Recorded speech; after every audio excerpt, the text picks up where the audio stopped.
To start this off, I have my two images and I have them cut in half. So there's a top half and then the second bartender document is the bottom half of my bottle. So what I'm going to do is do File, Print. I'm going to change this to quantity 2 and I'm going to press Print.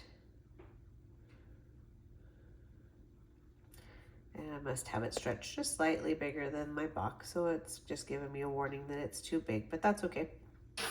It's gonna send it over to Eddie.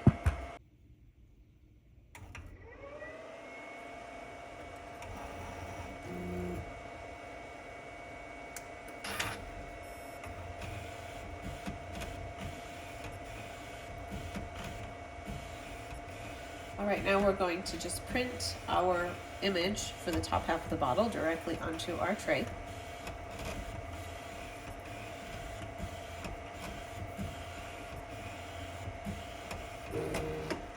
And when it stops, then you can put your grip pad down. This keeps your cookie from moving and shifting and getting some of those vibration lines. And then just line it up with your image. You can still see it through the grip pad, so you know right where to set it. And then you're just going to press the pause button again.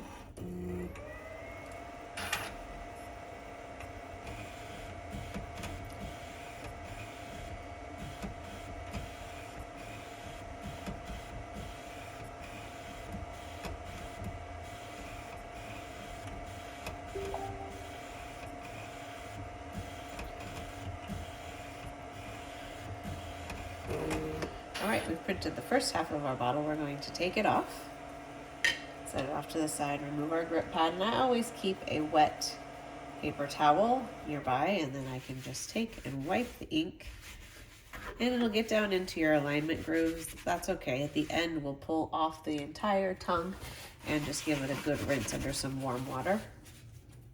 And now we're just going to flip over to our second document and do the exact same process.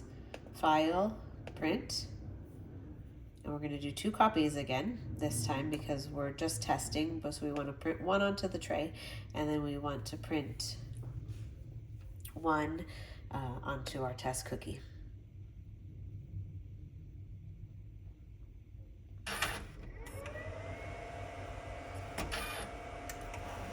The first time you hit the pause button, it's going to bring it in, it's going to pause, and it's going to say that the cookie is out. You just go ahead and you press both the load and the pause button at the same time simultaneously, and that will tell Eddie that we do want to go ahead and print even though there isn't a cookie on there.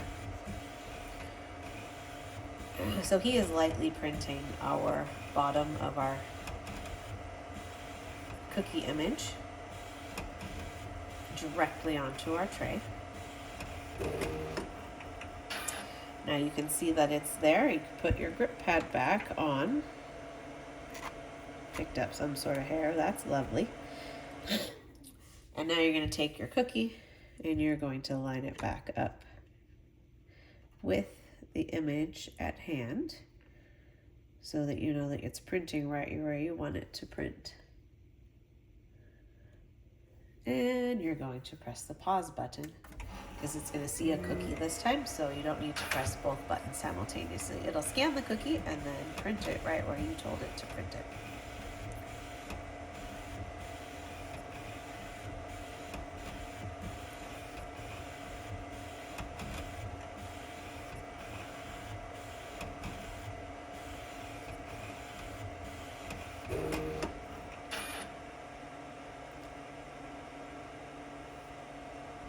And yes, there is a line on my bottle where the 2 prints didn't meet up completely. I did that intentionally to give it a stripe and to make sure there isn't overspray. Now, if you wanted those to line up perfectly, you would do your test print on your photo cookie like this and be like, ooh, I need to make sure that I bring the second print up a little bit farther. So you could go in and adjust your image so that you get the full coverage that goes all the way to the line. But personally, I like to try and include a little bit of a white space in the image so that it doesn't overlap, but it's an intentional white. Back in art class, we used to talk about the power of white and that it can be used in a positive manner, that it's not a bad thing to incorporate into your images.